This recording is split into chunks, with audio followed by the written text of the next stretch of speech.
فطور تیرے عشق کا از قلم فروا خالد پارٹ 4۔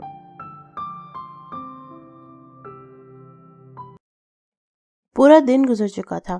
ارہا نے نسرین بیگم کو دن 12 بجے یونی سے واپس آنے کو بتایا تھا۔ اب شام ڈھلنے والی تھی مگر ارہا کی کوئی خیر خبر نہیں تھی۔ گھر میں تو کسی کو ارہا کی پرواہ ہی نہیں تھی، ایک نسرین بیگم ہی تھی جو اسے کئی بار کال ملا چکی تھی۔ اس کا فون بند مل رہا تھا، جس کے بعد سے تو نسرین بیگم کی تشویش مزید بڑھ چکی تھی۔ آج سب لوگ گھر پر ہی تھے، جس کی وجہ سے صبح سے گھر میں رونق میلہ لگا ہوا تھا۔ کسی کو ارہا کا خیال تک نہیں آیا تھا۔ کیا ہوا چچی جان، آپ کی طبیعت ٹھیک ہے؟ نسرین بیگم زرد چہرے کے ساتھ ڈائننگ روم میں داخل ہوئی تھی۔ جب انہیں دیکھ سب سے پہلے حقان ہی اپنی جگہ سے اٹھا تھا، لیکن نسرین بیگم کچھ بولے بغیر حقان کے کندھے پر سر ٹکاتی بری طرح رو دی تھی۔ پچھلے 3 سال سے اپنی ارہا کی تکلیف انہوں نے اپنی آنکھوں سے دیکھی تھی۔ آج صبح ارہا کے نکلنے سے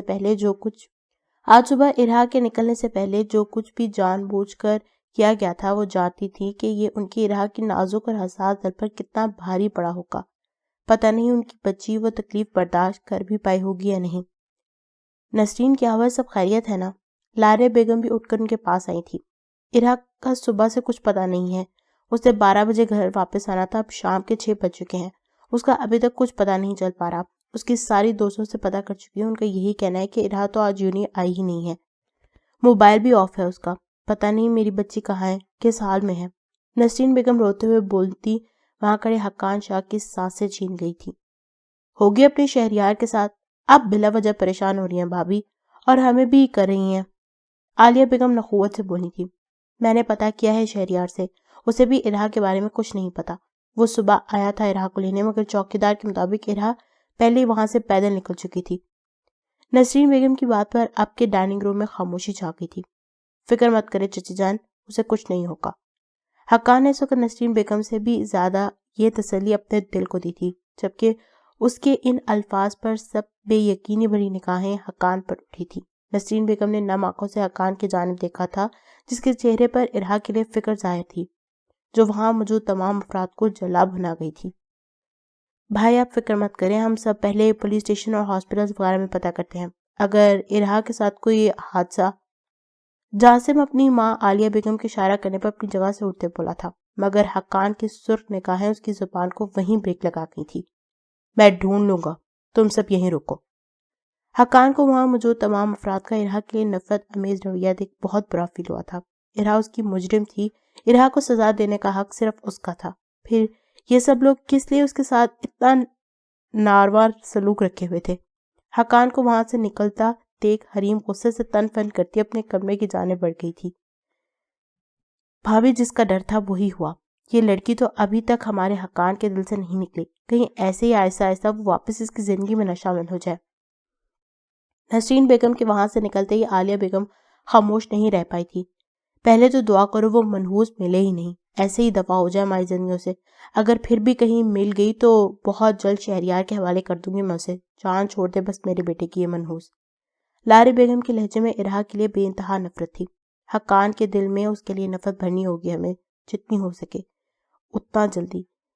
جتنا حقان اسے بدگمان رہے گا اتنا ہی ہمارے لیے بہتر ہوگا، کیونکہ اگر ایک بار کے لیے بھی حقان کا دل اس کی جانب نرم ہو گیا تو پھر ہم کچھ نہیں کر پائیں گے۔ عالیہ بیگم کو حقان کا ارہا کے لیے فکر مند ہونا کافی پریشانی لاحق کر گیا تھا۔ نہیں، ایسا کچھ نہیں ہوگا، اب بھائی اس سے نفرت کرتے ہیں اور نہ ہی اس کے دیے ہوئے دھوکے کو بھلا دوبارہ سے پائیں گے۔ آپ لوگ ٹینشن لینے کی ضرورت نہیں ہے۔ ہما نے بھی گفتگو میں حصہ ڈالا تھا، جبکہ لائبہ ایک جانب کھڑی خاموشی سے سب دیکھ اور سن رہی تھی۔ وہ پہلے دن سے ان سب کی کسی بھی سازش کا حصہ نہیں رہی تھی، اس کے لیے پہلے بھی اپنے بھائی کی خوشی عزیز تھی اور اب بھی۔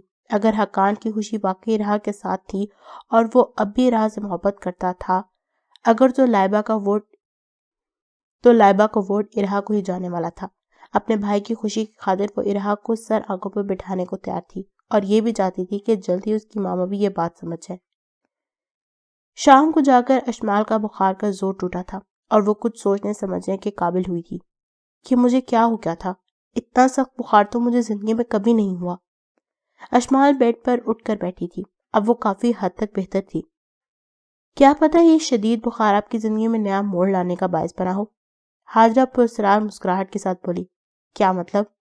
اشمال نے مشکوک نگاہوں سے حاجرہ کو دیکھا، جس سے ایک دن میں ہی اس کی اچھی خاصی دوستی ہو چکی تھی۔ اشمال تھی ایسی جو اس سے ملتا تھا اس کا دوست بن جاتا تھا۔ کچھ نہیں بی بی جی، میں تو بس مذاق کری ہوں آپ کا موڈ ٹھیک کرنے کے لیے۔ حاجرہ نے فوراً بات گھمائی تھی، بلا وجہ تم کوئی بات نہیں کرتی، شرافت سے ذرا اور بتاؤ مجھے کہ کیا ہوا ہے۔ اشمال کی گھوری پر حاجرہ کو اس کے پاس آ کر بیٹھی بنی تھی۔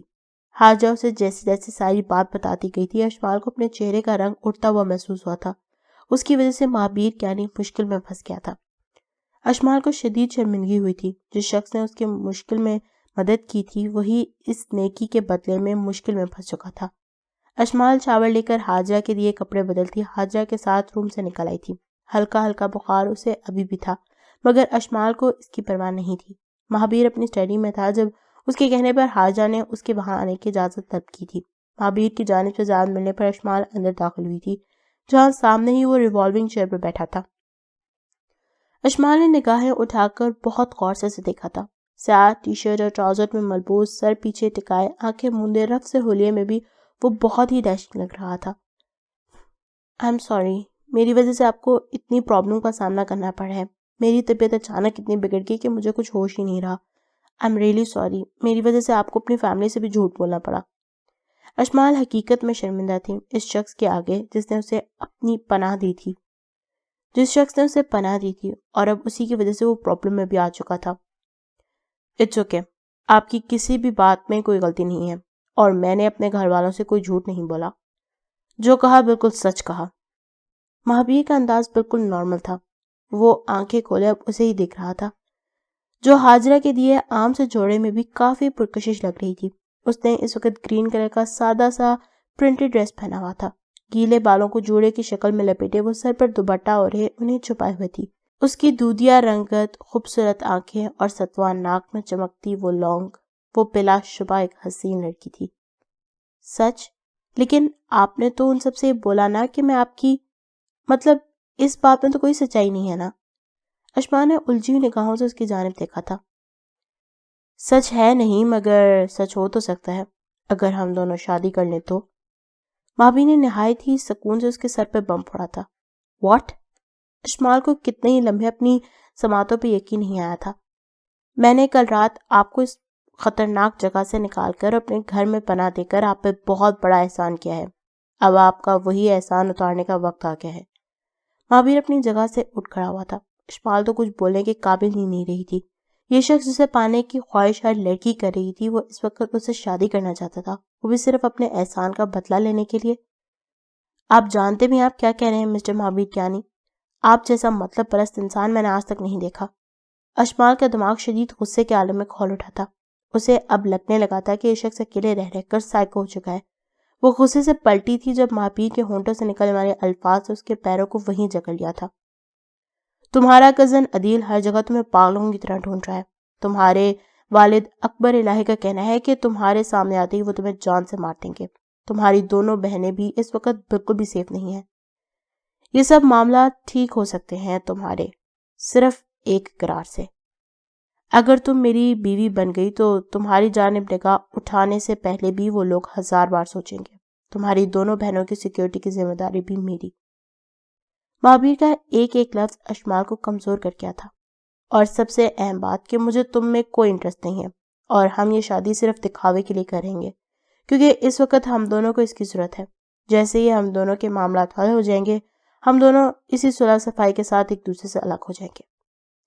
مہابیر بات مکمل کرتے اسے دیکھنے لگا تھا، جو خاموشی سے کھڑی ان سب باتوں پر غور کر رہی تھی۔ تمہارے پاس آج رات کا وقت ہے، سوچ سمجھ کر فیصلہ کر لو۔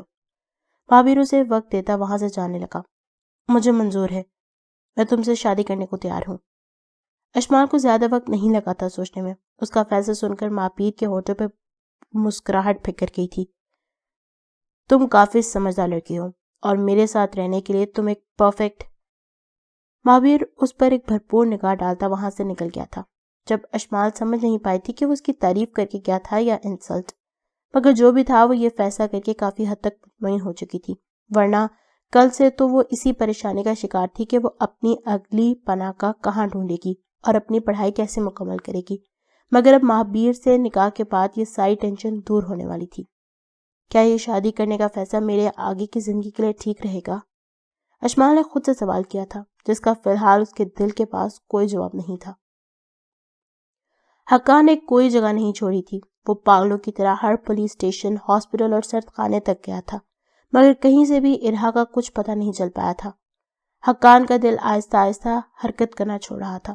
اس کا ایک بہت اچھا دوست فہیم، جو چند ماہ پہلے ہی وہاں کمشنر تعینات ہوا تھا، وہ اس کے ساتھ پوری طرح کوآپریٹ کر رہا تھا۔ حقان نے ساری سڑکیں چھان ماری تھی، مگر ارہا کا کوئی اتا پتہ نہیں تھا۔ شام رات میں ڈھل چکی تھی، گھر سے اسے کالز پہ کالز آ رہی تھی، مگر حقان کو اس وقت کسی کی پرواہ نہیں تھی سوائے ارہا نریز کے، جسے کچھ نہیں ہو سکتا تھا۔ حقان کو نہ جانے کتنے گھنٹے گزر گئے تھے، ایسے ہی خبر ہوتے جب اسے فہیم کی کال آئی تھی۔ حقان، اس ایریا میں آج 2 لڑکیوں کے ساتھ حادثہ پیش آیا ہے۔ ایک لڑکی کی بھی کچھ دیر پہلے ڈیتھ ہو چکی ہے، جبکہ دوسری لڑکی کو معمولی سی چوٹیں آئی ہیں، مگر وہ نہ تو اپنا نام بتا رہی ہے نہ ہی ایڈریس۔ دونوں ایک ہی ہاسپٹل میں ہیں۔ میں وہیں جا رہا ہوں، تو بھی جلدی سے پہنچو۔ فہیم کی بات نے حقان شاہ کا دل چیر کر رکھ دیا تھا۔ وہ جلدی سے گاڑی ڈرائیو کرتا ایک چھوٹے سے خستہ حال سے ہاسپٹل پہنچا تھا۔ پورے شہر میں شاید یہی ہاسپٹل تھا جہاں وہ نہیں آیا تھا۔ حقان، وہ اس لڑکی کی ڈیڈ باڈی تم؟ فہیم حقان کو اندر بڑھتا دیکھ اس کا بازو تھام کر روکتے پہلے ڈیڈ باڈی کی جانب جانے کے لیے بولا تھا۔ شٹ اپ فہیم، وہ میری ارہا نہیں ہو سکتی۔ حقان تو اس جانب دیکھنا ہی نہیں چاہتا تھا۔ فہیم اس کی حالت کے پیش نظر خاموشی سے اس کے ساتھ چل دیا تھا۔ حقان روم کے دروازے کے سامنے چند پل کے لیے رکا تھا۔ ارہا کو ہمیشہ کے لیے کھونے کا احساس اس کی جان نکالنے کے در پہ تھا۔ اتنی اذیت میں تو وہ تب بھی نہیں تھا جب ارہا نے بھری محفل میں اسے ٹھکرایا تھا۔ اس کا حوصلہ بڑھانے کے لیے اس کے پیچھے کھڑے فہیم نے اس کے کندھے پر ہاتھ رکھا تھا۔ حقان نے ضبط سے سرخ ہوتی آنکھوں کے ساتھ ہینڈل گھماتے دروازہ کھول دیا تھا، مگر سامنے کا منظر اس کے جلتے دل پر ٹھنڈی پھوار ثابت ہوا تھا۔ حقان کے قدم اس جگہ پر جم سے گئے تھے۔ ارہا کے ماتھے اور بازو پر پٹی بندھی ہوئی تھی۔ وہ نرس سے کسی بات پر ضد کرتی بیڈ سے نیچے ٹانگیں لٹائے بیٹھی تھی، بیڈ سے اٹھنے کو تیار ہی نہیں تھی۔ اس کا گلابی چہرہ بالکل زرد پڑ چکا تھا۔ دروازے کی آواز پر اس نے جانب دیکھا تھا جب نرس سے بات کرتے اس کے الفاظ وہیں ساکت ہوئے تھے۔ حقان کو وہاں دیکھ ارہا کو اپنی بساطوں پر یقین نہیں آیا تھا۔ حقان؟ ارہا کے لب پھڑپڑائے تھے۔ اسے یقین نہیں آ رہا تھا کہ حقان وہاں اسے ڈھونڈتے ہوئے آیا ہے۔ ارہا؟ حقان آگے بڑھا تھا اور ارہا کے قریب آتے بنا اس کی چوٹوں کا لحاظ کرتے اسے کھینچ کر اپنے سینے میں قید کر لیا تھا۔ ارہا حیرت اور صدمے کے مارے اس کی ساتھ لگی کھڑی تھی۔ یہ شخص بھلا اتنا مہربان کب ہوا تھا؟ پلیز لیو می۔ ارہا کو بازو میں درد ہوا تھا۔ اسے حقان کے سینے پر دباؤ ڈالتے اسے خود سے دور دھکیلا تھا۔ حقان کا دل و دماغ تو جیسے سکون میں آ چکا تھا، جبکہ ارہا ڈاکٹر، نرس اور کمشنر کے سامنے کی جانے والی حقان کی اس حرکت پر جیب بھر کر شرمندہ ہو چکی تھی۔ تھینک گاڈ سر، آپ آ گئے۔ ہم تو صبح سے ان سے پوچھ کر تھک گئے ہیں، مگر یہ کچھ بتا ہی نہیں رہی تھی۔ نرس کا انداز بتا رہا تھا کہ وہ ارہا سے اچھی خاصی نالاں ہو چکی تھی۔ ایکسکیوز می، میں نہیں جانتی ان کو، کچھ نہیں لگتے یہ میرے۔ ڈاکٹر صاحب، مجھے نہیں معلوم یہ کون ہے۔ کون ہے آپ مسٹر؟ اور یہ کیا بےہودہ حرکت ہے؟ ارہا حقان کو پہچانے سے بالکل انکاری تھی۔ ڈاکٹر نے گھبرا کر فہیم کی جانب دیکھا تھا جو خاموشی سے کھڑا تھا۔ حقان نے اس وقت اسے گھورنے کے سوا کچھ نہیں کیا تھا۔ ان کا پراپر ٹریٹمنٹ ہو چکا ہے؟ حقان ڈاکٹر کی جانب پلٹا تھا۔ جی بس یہ انجیکشن لگانا ہے، مگر یہ لگانے نہیں دے رہی۔ ڈاکٹر بھی اس کی جانب اشارہ کرتے بیچارگی سے بولتا ارہا سے کافی نالاں دکھائی دیا تھا۔ نرس، آپ انجیکشن تیار کریں۔ حقان اپنی مخصوص سنجیدگی کے ساتھ ارہا کی جانب بڑھا تھا۔ دیکھیں ڈاکٹر صاحب، میں نے آپ کو پہلے بھی کہا ہے، میں نے نہیں جانتی، پھر یہ بار بار میرے قریب کیوں آ رہے ہیں؟ ارہا حقان کو نظر انداز کرتی ڈاکٹر پر چڑھ دوڑی تھی۔ حقان کے تاثرات دیکھ فہیم مسکراتا ڈاکٹر کو لیے وہاں سے نکل گیا تھا۔ جو بھی کہنا ہے مجھ سے کہو، دوسروں کو کیوں لاتی ہو ہمارے بیچ؟ ہمت نہیں ہے میرے سامنے بات کرنے کی؟ حقان ارہا کے مقابل آن کھڑے ہوتے اس کا بازو تھام کر نرس کو پکڑا کیا تھا۔ اس لڑکی کے ایک ایک ڈر سے واقف تھا۔ وہ بہت اچھے سے سمجھتا تھا کہ ارہا کی انجیکشن سے کیسے جان نکلتی تھی۔ ہمارے بیچ کچھ نہیں ہے، آپ آ رہے ہیں میرے اور شہریار کے بیچ، جو میں نہیں ہونے دوں گی۔ بہت جلد ہم شادی کرنے والے ہیں۔ ارہا نے اس کی آنکھوں میں دیکھتے اپنی جانب سے انکشاف کیا تھا۔ تم بار بار مجھے یہ بات کیوں بتا رہی ہو؟ تم کیا چاہتی ہو، میں تمہاری شادی روک دوں؟ حقان نے اس پر طنز کیا تھا، جس پر ارا نے فوراً اس کی جانب سے نظریں موڑ لی تھی۔ اسے پتہ بھی نہیں چلا پایا تھا کہ کب نرس اسے انجیکشن لگا کر وہاں سے نکل بھی گئی تھی۔ میری ایسی کوئی خواہش نہیں ہے، آپ اپنی فیانسے پر فوکس کریں تو آپ دونوں کے لیے بہتر رہے گا۔ ارا اس کے طنز و تیر بہت اچھی طرح سمجھ رہی تھی۔ وہ بیڈ کا سہارا لے کر بمشکل کھڑی تھی، اسے چل پانا مشکل ہی ہو رہا تھا۔ وہ روڈ پر بہت بری طرح گری تھی۔ میری فیانسے میری سنگت میں بہت خوش ہے، تمہیں اس کی فکر کرنے کی بالکل ضرورت نہیں ہے۔ حقان کی نگاہیں ارا کے معصوم چہرے کا طواف کر رہی تھی۔ حقان نے ابھی بھی اسے معافی نہیں دی تھی، مگر پچھلے چند گھنٹوں میں وہ اس کی گمشدگی کو لے کر جس اذیت کا شکار ہوا تھا، اس نے وقتی طور پر حقان کا رویہ ارا کے لیے نرم کر دیا تھا۔ اگر آپ میری مدد کرنا چاہتے ہیں تو پلیز میرے فیانسے کو بلا دیں یہاں۔ ارا بھی خاموش نہیں رہ پائی تھی۔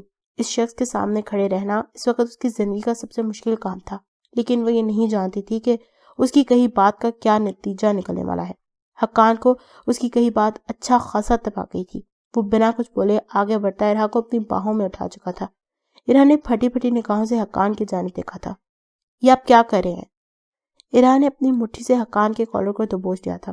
یکدم اس کا چہرہ حقان کے کافی قریب آ گیا تھا۔ حقان نے اس کو کوئی جواب نہیں دیا تھا، بلکہ یوں ہی اٹھائے ہاسپٹل سے نکالتا اپنی گاڑی کی جانب بڑھ گیا تھا۔ ارا کا دل اپنے محبوب کی اس قربت پہ بے قابو ہو رہا تھا، مگر یہ شخص اس کے قریب تو تھا لیکن کبھی اس کا نہیں ہو سکتا تھا۔ اس سوچ کے ساتھ ہی ارا کی آنکھوں میں نمی تیر گئی تھی، جسے حقان سے چھپانے کے لیے اسے چہرہ دوسری طرف موڑ لیا تھا۔ اشمال کے ہاں کرتے ہی راتوں رات مہابیر اور اشمال کا نکاح ہو چکا تھا، جس میں مہابیر کے قریبی دوستوں نے گواہان کے طور پر شرکت کی تھی۔ سب لوگ نکاح کے بعد ہی واپس چلے گئے تھے، جبکہ اشمال بھی اپنے روم میں آ گئی تھی۔ نکاح کے بعد اس کی مہابیر سے کوئی بات نہیں ہوئی تھی۔ وہ اس وقت عجیب سے بوجھل پن کا شکار تھی۔ اس نے اپنی ایسی زندگی کبھی نہیں چاہی تھی جس میں اس کے بابا اور اس کی پیاری بہنیں اسے دور ہوتی، لیکن اپنی فیملی کو واپس سے ایک کرنے کے لیے اسے یہ ساری قربانیاں دینی پڑ رہی تھی۔ اشمال بیڈ پر اوندے منہ لیٹی تکیے کو سینے سے لگائے ہوئی تھی جب اسی لمحے دروازہ نوک ہوا تھا۔ اشمال جلدی سے بیڈ سے اٹھتی اپنا دوپٹہ اچھے سے خود پر لپیٹ گئی تھی۔ اس کی جانب سے اجازت ملنے پر ہی مہابیر اندر داخل ہوا تھا۔ گرے کلر کی ٹی شرٹ اور بلیک ٹراؤزر میں وہ ہمیشہ کی طرح بہت ہینڈسم لگ رہا تھا۔ اشمال نے فوراً اس کی جانب سے نگاہیں موڑ لی تھی۔ اس کی سحر انگیز پرسنالٹی دیکھنے والوں کو اپنا گرویدہ کر دیتی، اسی لیے تو اس کے لاکھوں مداح تھے، مگر اشمال ان مداحوں میں شامل نہیں ہونا چاہتی تھی۔ مس اشمال، چاہے کانٹریکٹ کے طور پر ہی صحیح، مگر اب آپ میری وائف ہیں۔ ہمارا نکاح ہوا ہے، جس کے بعد آپ کی ساری ذمہ داریاں مجھ پر لاگو ہوتی ہیں۔ آپ کو اگر کسی بھی قسم کی ٹینشن یا پریشانی ہو تو آپ مجھ سے مدد لے سکتی ہیں۔ کل سے آپ اپنی یونی بھی جا سکتی ہیں۔ میرے گارڈز آپ کی پوری طرح سے حفاظت کریں گے۔ آپ کو وہاں کچھ نہیں کوئی کہہ سکتا۔ میں نے آپ کی سسٹر فاریہ کا بھی پتہ لگوا لیا ہے، اگر آپ چاہیں تو ان سے بھی ملنے جا سکتی ہیں۔ باقی اگر یہاں آپ کو کسی قسم کی بھی کوئی پریشانی ہو تو آپ مجھ سے بات کر سکتی ہیں۔ مہابیر نے اپنی بات ختم کرتے نگاہیں اٹھا کر اشمال کو دیکھا تھا، جو اس کی اتنی مہربانیوں پر اسے ہی دیکھ رہی تھی۔ دونوں کی نگاہیں ملتے ہی اشمال نے فوراً سے نگاہیں چرا لی تھی۔ اس کی یہ حرکت بہت ہی غیر ارادی تھی۔ تھینکس، اشمال صرف اتنا ہی بولی تھی۔ اب تک مردوں کو بہت بے رحم روپ دیکھا تھا، آپ کا یہ انداز دیکھ یقین نہیں آ رہا کہ مرد اتنے مہربان بھی ہوتے ہیں۔ اشمال کی سیاہ جھیل سی آنکھوں میں نمی تیر آئی تھی۔ میں اتنا اچھا اور مہربان بالکل بھی نہیں ہوں۔ مجھے جاننے سے پہلے میرے بارے میں اتنے اچھے خیالات اخذ کرنے کی ضرورت نہیں ہے۔ مہابیر اس کی بات سن کر پھیکا سا مسکراتا وہاں سے نکل گیا تھا، جبکہ اس کے اس انداز پر اشمال اس کی کشادہ پشت کو گھور کے رہ گئی تھی۔ ایک بات پوچھوں آپ سے؟ اشمال اس کے نکلتے ہی فوراً اس کے پیچھے باہر آئی تھی۔ جی بولے۔ مہابیر رک کر پلٹتے اس کی جانب دیکھا تھا۔ آپ اس گھر میں کسی لڑکی کو نہیں لے کر آتے، پھر مجھے کیوں لے کر آئے، جبکہ ہم تو کل پہلی دفعہ ہی ملے تھے؟ اشمال نے وہ سوال پوچھ ہی لیا تھا جو کل سے حاجرہ کی باتوں کے بعد اس کے دماغ میں اٹکا ہوا تھا۔ میں آپ کے ہر سوال کا جواب دینے کا پابند نہیں ہوں۔ مہابیر اب کی بار اسے ٹکا سے جواب دیتا وہاں سے نکل گیا تھا۔ اشمال اس انسلٹ پر اسے دیکھ کے رہ گئی تھی۔ کھڑوس! اشمال دور جاتے مہابیر کو کوستی اپنی روم کی جانب بڑھ گئی تھی۔ اس نکاح کے بعد وہ دونوں ہی اپنی جگہ مطمئن تھے۔ دونوں کو ہی لگ رہا تھا کہ اب ان کی کچھ حد تک ٹینشنز کم ہونے والی تھی، مگر دونوں ہی آنے والے دنوں میں قسمت کے کھیلے جانے والے کھیل سے بالکل بے خبر تھے۔ حقان نے نسرین بیگم کو ارہا کے مل جانے کا بتا دیا تھا، جو سن کر جہاں نسرین بیگم کو کچھ سکون آیا تھا، وہیں ان سب گھر والوں کے ہوش اڑ چکے تھے۔ حقان اس وقت ارہا کے ساتھ تھا، یہ بات سوچتے وہ سب لوگ انگاروں پر لٹ رہے تھے۔ سب سے زیادہ برا حال لارے بیگم کا تھا، وہ ایک سیکنڈ کے لیے بھی ارہا کو اپنے بیٹے کے ساتھ نہیں دیکھ پا رہی تھی۔ وہ سب ڈرائنگ روم میں جمع تھے جب حقان کی گاڑی کا ہارن بجا تھا۔ سب لوگوں کی نگاہیں دروازے پہ ٹکی ہوئی تھی۔ جب کچھ لمحوں بعد جو منظر ان کی آنکھوں کے سامنے آیا تھا، اسے نسرین بیگم کے علاوہ وہاں موجود تمام افراد کو آگ لگا کے رکھتی تھی۔ حقان ارہا کو اپنی باہوں میں اٹھایا اندر داخل ہوا تھا۔ ارہا کی مٹھی میں جکڑا حقان کا کالر دیکھ وہ سب اتنا تو سمجھ گئے تھے کہ ارہا حواسوں میں ہے۔ کیا ہوا ارہا کو؟ ارہا کو اس طرح دیکھ نسرین بیگم کے دل کو کچھ ہوا تھا، ایکسیڈنٹ ہو گیا تھا۔ حقان اتنا بتاتا اسے ایسے ہی اٹھایا اس کے روم کی جانب بڑھ گیا تھا، جبکہ ارہا بنا دیکھی سب کی نگاہیں خود پر محسوس کر رہی تھی، جو کافی کھپتی ہوئی تھی۔ حقان اسے لیے اس کے روم میں داخل ہوا تھا اور آگے بڑھ کر اسے بیڈ پہ لٹا دیا تھا اور آگے ہو کر دوسرا تکیہ اٹھاتے ارہا کے سر کے نیچے رکھنا چاہا تھا۔ جب ارہا نے جلدی سے اس تکیے کے نیچے پڑی اپنی ڈائری اور اس پہ چھپی تصویر کو مزید چھپا لیا تھا۔ حقان نے اس کی اس حرکت پر اسے غور سے دیکھا تھا، جس کا چہرہ چند سیکنڈز میں ہی لال ہو چکا تھا۔ ایسا کیا ہے اس ڈائری میں جو اتنی تکلیف کی پرواہ کیے بغیر تم اسے چھپا رہی ہو؟ حقان پوچھ رہا تھا، جبکہ اس کے سوال پر ارہا گھبرا گئی تھی۔ کچھ نہیں، آپ پلیز باہر جائیں، آپ کی فیملی کو یہ سب اچھا نہیں لگ رہا ہوگا۔ ارہا نے اسے وہاں سے جانے کو کہا تھا، جو بات حقان کو مزید غصہ دلا گئی تھی۔ وہ تکیے پر ہاتھ ٹکاتے اس کی جانب جھکا تھا، اتنا قریب کہ ارہا کو اپنی سانسیں رکتی ہوئی محسوس ہوئی تھی۔ مجھے کس کے پاس اور کس کے ساتھ رہنا ہے میں بہت اچھے سے جانتا ہوں، اور تم یہ جو سب کری ہو اس کے آنے والے دنوں میں تمہیں کتنی بھاری قیمت ادا کرنی پڑے گی تم سوچ بھی نہیں سکتی۔ تم کبھی میرے نام اور میرے احساس سے جدا ہو پاؤ گی، یہ سوچ تمہاری زندگی کی سب سے بڑی بھول ہے۔ میری بہت بڑی گناہ گار ہو تم، جس کی وجہ سے پچھلے 3 سال اذیت میں گزارے ہیں میں نے۔ پہلے تمہیں اپنی زندگی میں محبت کے تحت شامل کرنا چاہتا تھا، مگر اب نفرت کے تحت کروں گا، اتنی شدید نفرت کہ تم سہ نہیں پاؤ گی، میرے آگے گڑ گڑاؤ گی تب بھی معاف نہیں کروں گا۔ اور آج جو کچھ بھی ہوا ہے اس کے بعد کسی قسم کی خوش فہمی کا شکار مت ہونا۔ تمہیں میں نے صرف اس لیے بچایا کہ میں تمہیں اتنی آسانی سے دنیا چھوڑتے نہیں دیکھنا چاہتا، جب تک اپنی آنکھوں کے سامنے تمہیں تڑپتا ہوا نہ دیکھوں۔ اس کے چہرے کو اپنی گرم سانسوں سے جھلساتا وہ اس پر سے ہٹ گیا تھا، جبکہ ارہا اس کی شدید نفرت دیکھ کتنے ہی لمحے اپنی جگہ سے ہل نہیں پائی تھی۔ میری بچی تم ٹھیک تو ہو؟ نسرین بیگم جلدی سے اس کے روم میں داخل ہوئی تھی۔ جب ان کے قریب آتے ہی ارہا ان کے سینے سے لگی بلک بلک کے روتی تھی۔ ایرو کیا ہوا ہے بیٹا؟ نسرین بیگم اسے اپنے سینے سے لگاتی پریشانی سے چور لہجے میں بولی تھی۔ وہ نفرت کرتے ہیں مجھ سے، شدید نفرت۔ مامی جان اب تک زندہ کیوں ہوں؟ جب اس دنیا میں مجھ سے کچھ آتا ہی نہیں ہے پھر میں مر کیوں نہیں جاتی؟ سب کی خوشیوں کی قاتل بنی بیٹھی ہوں میں، مجھے شدید نفرت محسوس ہو رہی ہے خود سے اس وقت۔ ٹھیک کہتی ہیں لارے مامی، میں ہوں ان نفرت اور ٹھکرائے جانے کے قابل۔ ارہا حقان کے سنگین الفاظ برداشت نہیں کر پائی تھی۔ اس لمحے اس کا دل خون کے آنسو رو رہا تھا۔ گھر والوں میں سے کوئی بھی اس کے روم میں خیریت پوچھنے نہیں آیا تھا۔ شاید واپس سے اسے اپنے سامنے زندہ دیکھنے کی خوشی کسی کو بھی نہیں تھی۔ نسرین بیگم جو حقان کے ارہا کے لیے اتنی فکر دیکھ کافی حد تک خوش تھی، اب ارہا کی بکھرتی حالت ان کا دل بھی زخمی کر گئی تھی۔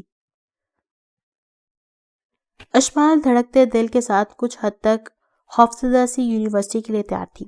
وہ جانتی تھی عدیل نے اس کے لیے یونی میں اپنے لوفر دوست بٹھا رکھے ہوں گے، جو اس کے وہاں پہنچتے ہی عدیل کو انفارم کر دیں گے۔ اشمال عدیل سے نہیں ڈرتی تھی، اسے خوف تھا تو اپنے بابا سے سامنا کرنے کا۔ اشمال کے ڈائننگ روم میں آتے ہی ماں بیوی تیار ہو کر اپنے روم سے نکل آیا تھا۔ اس سے پہلے کہ وہ دونوں ناشتے کی جانب بڑھتے، باہر گیٹ پر گاڑی کے ہارن کی آواز آئی تھی۔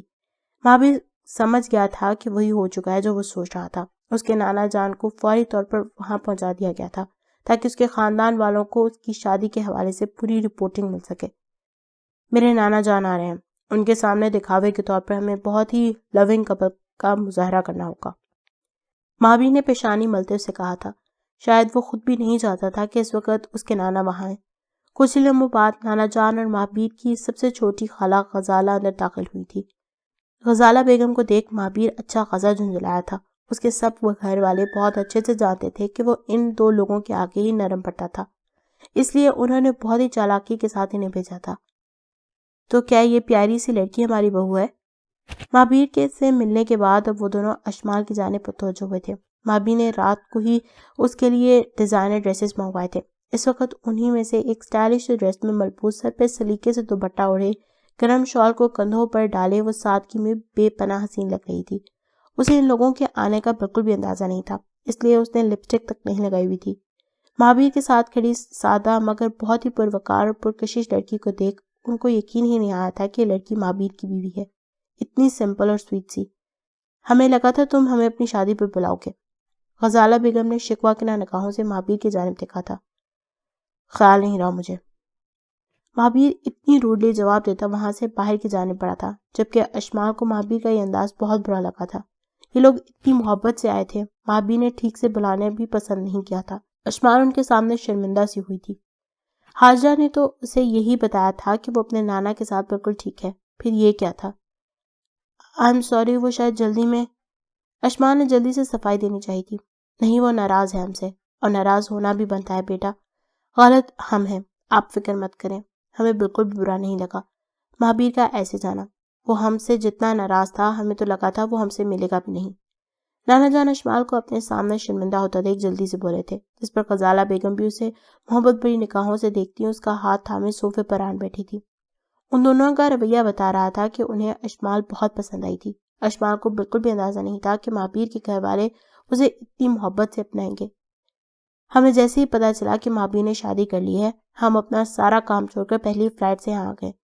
دل بہت خوفزدہ تھا کہ نہ جانے کیسی لڑکی ہوگی، ہمارے بیٹے کو ہم سے مزید دور نہ کرتے، مگر آپ کو دیکھ کر ساری فکر اور پریشانی دور ہو گئی۔ غزالہ بیگم نے نرم لہجے پر اشمال ایک بار پھر سے شرمندہ ہوئی تھی۔ اگر ان لوگوں کو ان کے رشتے کی حقیقت پتہ چل جاتی تو؟ آپ کو مہابیر نے اپنی فیملی کے بارے میں تو سب کچھ بتایا ہوگا؟ غزالہ کے سوال پر اشمال نے اس بات میں سر ہلایا تھا۔ وہ سب لوگ بہت غلط تھے اور مہابیر کے ساتھ بہت برا کیا۔ مہابیر کی ناراضگی حق بجانب ہے، مگر اس کے ماں باپ نے اس وقت اپنے بیٹے کا ساتھ صرف مجبوری کے تحت چھوڑا تھا۔